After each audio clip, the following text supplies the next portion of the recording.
12 Steps to Master a College Textbook. In this video, I present to you my full treatment. All the tools in my toolbox to succeed in the most challenging college courses. I've incorporated modern science, ancient arts, tested them in the real world, and I'm going to present to you the full treatment, all the tools in the toolbox, which can be adapted and customized for each individual course. But these are all the tools, and this is what I did to succeed in my most challenging college courses. Now I'm going to demonstrate with actual college textbooks. Alright, so the textbook I'm going to be using primarily to demonstrate the steps or to discuss the steps is Principles of Management. It's a business management textbook published by Rice University. And overall, it's an excellent textbook and it's formatted well. And it's a good demonstration. So the first step, and this is what I'll do at the beginning, week 1 of the course, or even before the course. There's been courses where I anticipated that it would be very challenging. For example, real estate law or real estate finance. And I will do this before the course actually begins. So get the textbook. First thing I do is I go to the table of contents. And in the table of contents, simply read the chapter headings. Chapter 1, Managing and Performing. Chapter 2, Managerial Decision Making. Chapter 3, History of Management. So I'll go through the chapter headings. Okay, there are 18 chapters. I will also look for a glossary. This is one of my first steps. Does this book have a glossary? This book actually doesn't have a glossary. It does have key terms within the chapter, which I like, but I'll look for a glossary. But let me give you an example of a book that did have a glossary at the end.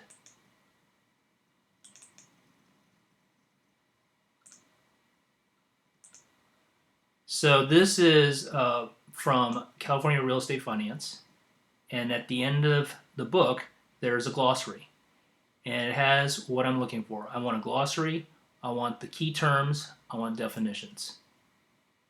Glossary is really important. Why? Think about this. Words are the building blocks of language. If you don't know the definition of the words, then it's meaningless. And every time you take a new course, you're actually learning, it's kind of like a foreign language.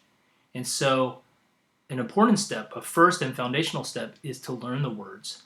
So I have done this with courses where, let's say in week 1, or even before the class starts, I'll print out the glossary and I will go through all the words. I'll read aloud the words and the definitions, words and definitions. I have even done this. I will record myself reading aloud the glossary terms, record it, and then listen to it as I go on walks. I'll create my own audiobook of the glossary terms. And I'll do this before the class starts, and week 1 and 2, I'll keep doing it until I become pretty familiar with it. I don't necessarily need to memorize it, but I need to hear the words. Because, again, it's a language. This is a very, very important step. So next, that's as an overview. So now let me tell you how everything going on from now is all related to chapter by chapter, an individual chapter. So this is what I'll do with an individual chapter. In an individual chapter, we're talking about, okay, chapter 1.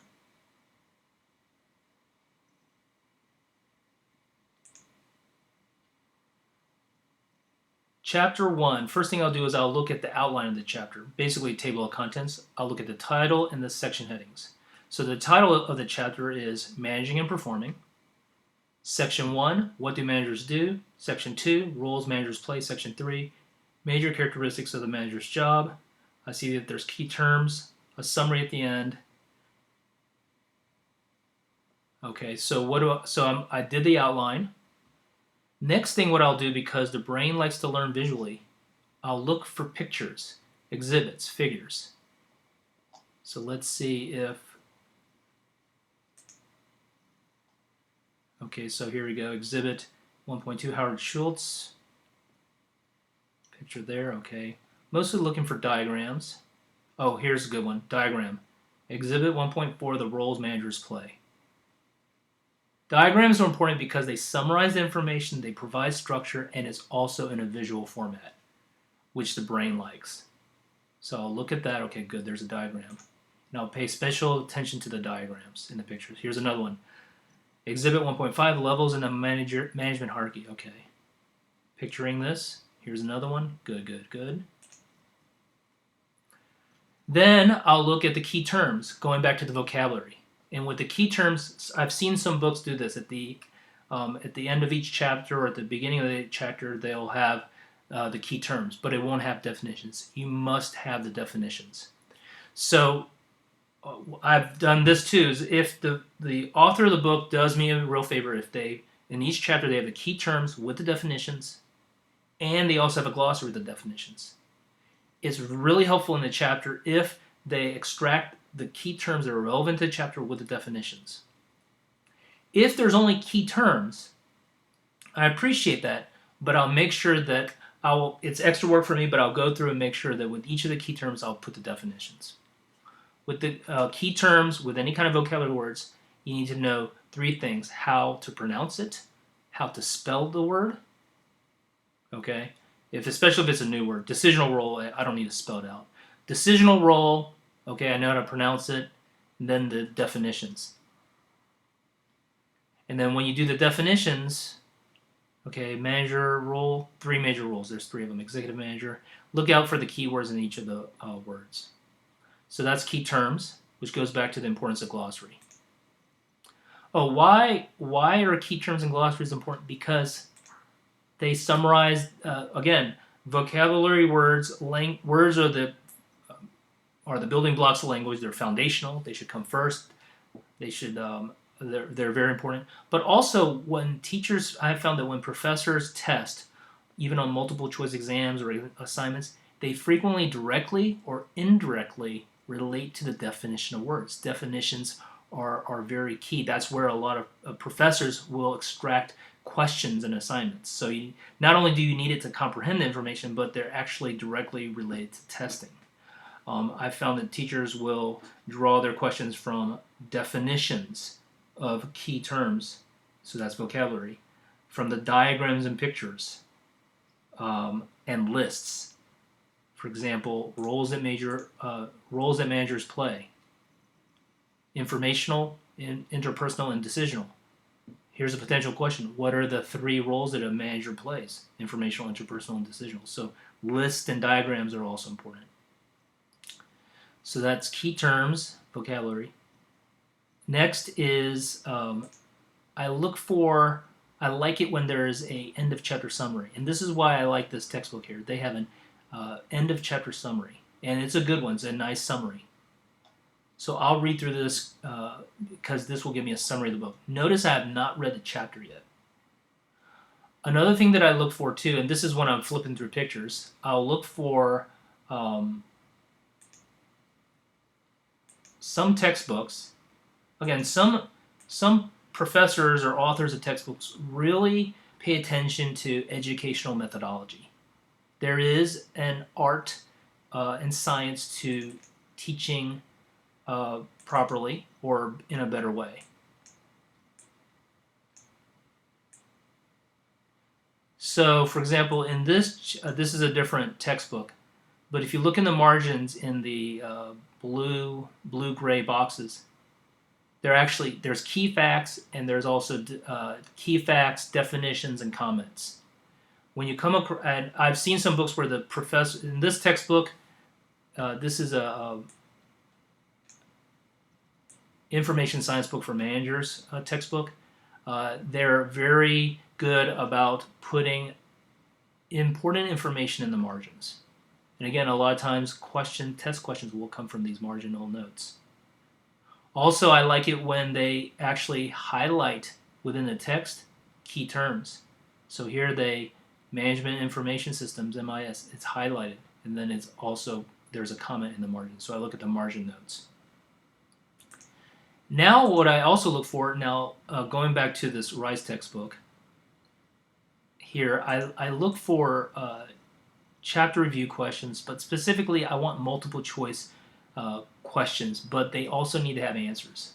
If they don't have answers, then I don't spend too much time on them. So let me show you what I mean. This is a different textbook.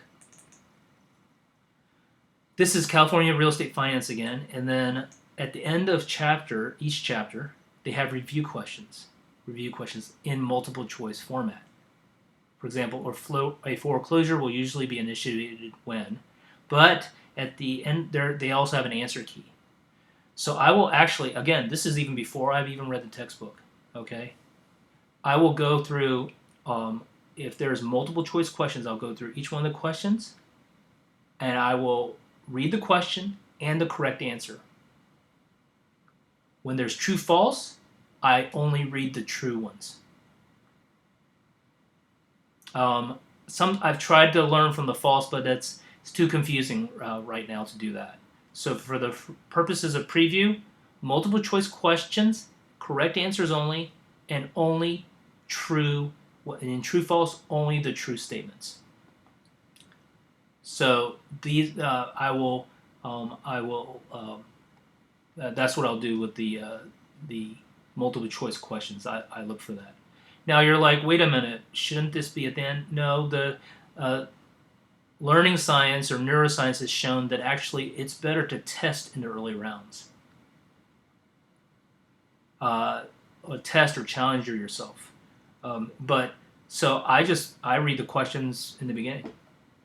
Because a lot of times even professors with bad or very wordy writing, is the questions force them to select the most important information. So the key facts are frequently found in the questions.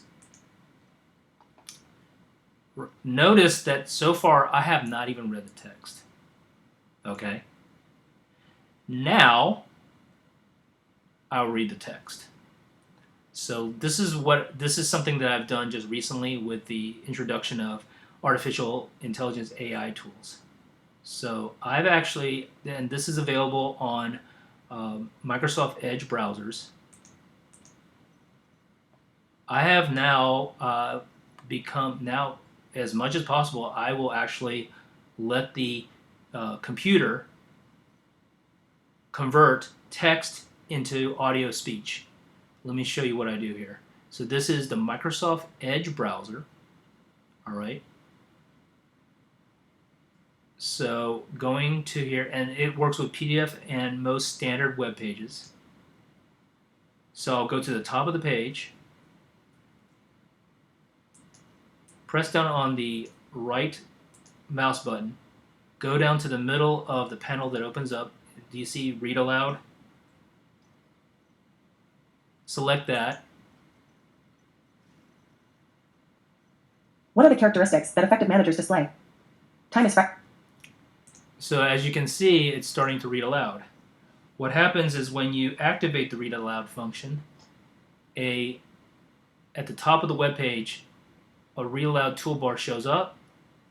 In the middle is a triangle where you can start and stop the reading aloud.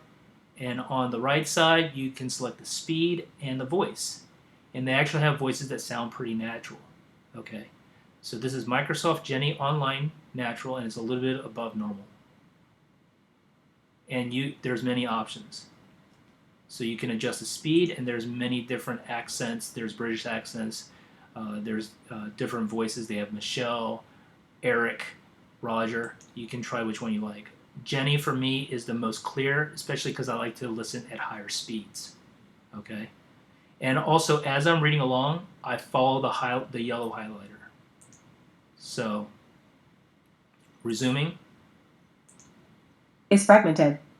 Managers have acknowledged from antiquity that they never seem to have enough time to get all those things done that need to be. Two things. I listen, and I follow the yellow highlighter.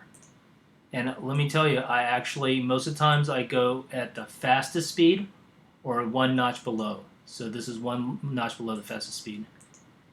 To be done.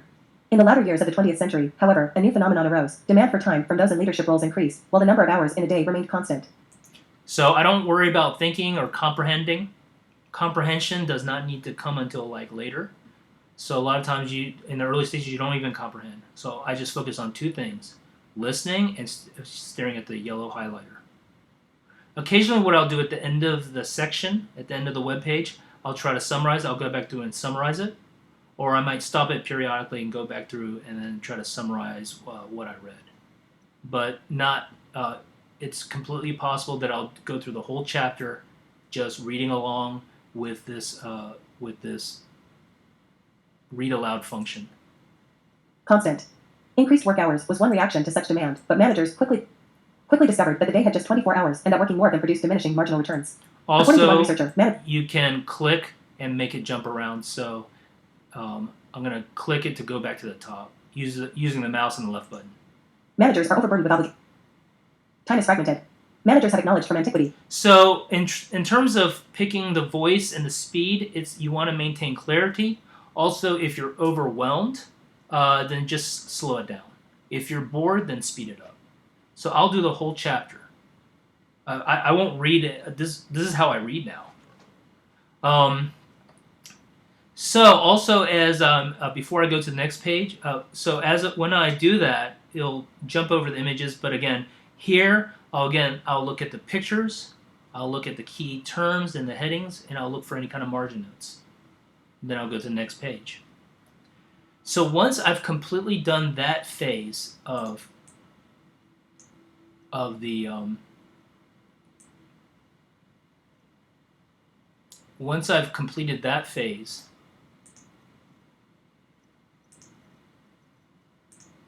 of my process, the next phase is to do highlighting. So I'll actually then go through the reading and then I'll highlight. I made another video on how to properly highlight, but the key thing is you want to be very selective, follow the 80-20 rule or even 90-20 rule. Don't highlight more than 20% of the page.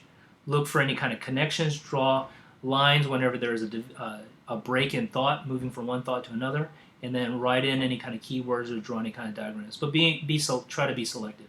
If you're doing too much, just stop. You can do it, but I mean, the goal is to try to summarize. Look for the structure, keywords. You want to highlight keywords and then connections. Highlighting keywords and connections. So let me show you what I like to do is here. I'm going to. There are online tools where you can highlight the web pages. I'm going to experiment with that more, but using some old school methods.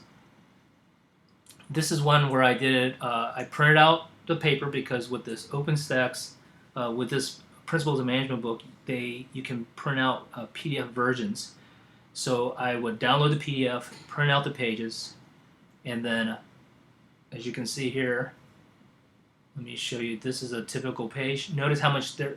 Look at the white versus yellow. Very little yellow. I only highlight keywords. And then these lines, these horizontal lines, these are when there's a break in thought. So each line, so this section here actually has 3 subparts. And I highlight the keywords. Sometimes I use red. Then I write in some comments. This is telling me that there's a transition from non-programmed to programmed. Programmed equals automated. I'm drawing some lines here. Structures. I'm making a mnemonic, BRIC, which stands for bounded rationality, rational, intuitive, and creative, which are 4 ways to make decisions. I drew a diagram like that. So I actually make another video where I go through this in detail. Okay, then, after highlighting the chapter, the next step is reciting. What is reciting? There's one way reciting is if I pretend that I use these highlighted documents as a script and I try to explain it to another student, or if I had to do a presentation in class. For example, here's an example. Okay, so we're talking about decision-making models, non-programmed, 4 kinds, BRIC, bounded rationality, rational, intuitive, and creative. Rational is where you do a lot of research, where you try to maximize, look at all your alternatives, and get the potential maximum benefit. Bounded rationality, it's where you establish minimum criteria, and then you come across the first, you choose the first alternative that meets that minimum criteria. So let's say you want a car that's $18,000, you buy the first car that's $18,000. Intuitive, this is good for like pilots and surgeons where they have a lot of experience in training and you don't have time to think. So pilot is using the intuitive method of making decisions. Creative decision making is techniques to develop new ideas, new and innovative ideas. So that's me. This is me reciting. There's different ways to recite. You could redraw this picture. Sometimes reciting, I'll see a bunch of keywords and I'll just say the keywords. Decision making, choices, alternative management, making, choices, alternatives, management, making decisions, success, management, traps, information, Enron, mortgage-backed securities, ethical rules, and laws. Another way to do it is I'll identify the sentences with highlights and I'll read them. Understanding decision making, understanding different types of decisions. Decision making refers to choices made among alternative courses of action. So that's another way to do it. So if you're looking at these highlights, like what do I do with it?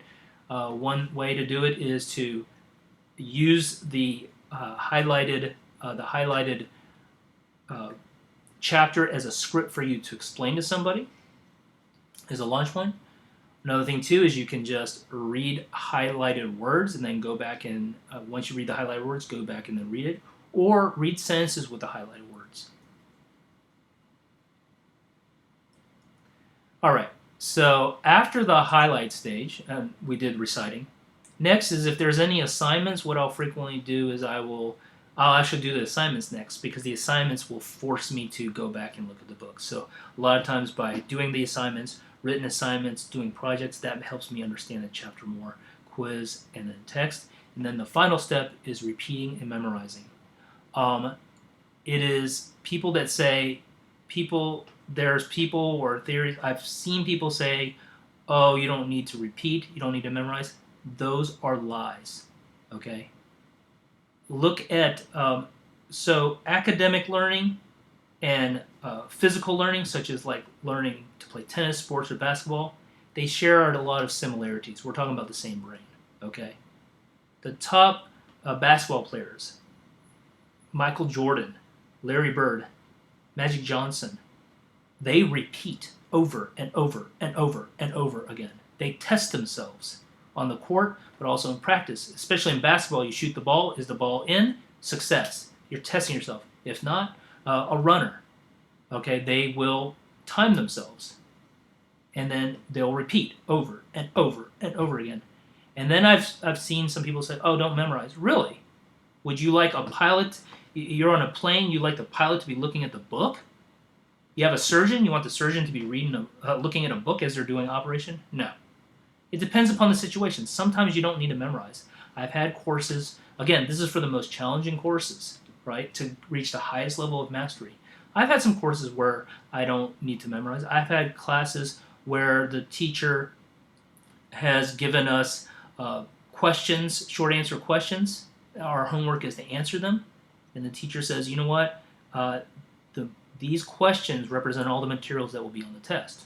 And that's what will happen. So if you do all the chapter questions and do a good job, your good answers, your responses to those questions, then are a study guide for the test. So, it varies, but the simple fact is this: if you want to master at the highest level, you have to repeat and memorize. So that's that's all there is to it. So these are the 12 steps. Again, this is the full treatment. This is what I do for the most challenging courses that matter the most, that I really want to master. But also too is if you have to customize it. If the teacher, let's say I do have a teacher, like for example, in that example, says I've had teachers that says, look, I'm giving you in each chapter, I'm going to give you a list of questions. I want you to answer the questions, and then you submit the questions, and the teachers review it and say, yeah, these are good or not. And then the teacher gives you practice questions. Teachers give you practice questions, and then The teacher says the test is going to be based on these things. Well, then I don't necessarily do this whole full treatment. Um, and so I've had other classes where it's all writing based.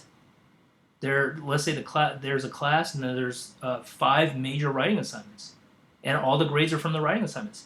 Then you don't need to do the full treatment. You do more focused and targeted things. So ultimately, and this is what I'll probably end on. The final thing is this: is it needs to be targeted. So it's like the teacher who's judging you determines the rubric or the criteria that you're going to be tested on, and so then you customize it.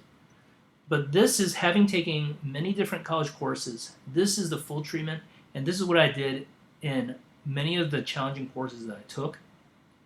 But then in the other courses, I'll say, okay, which parts do I need and do not need? If I'm already familiar with the topic, I may not even need to do glossary so much.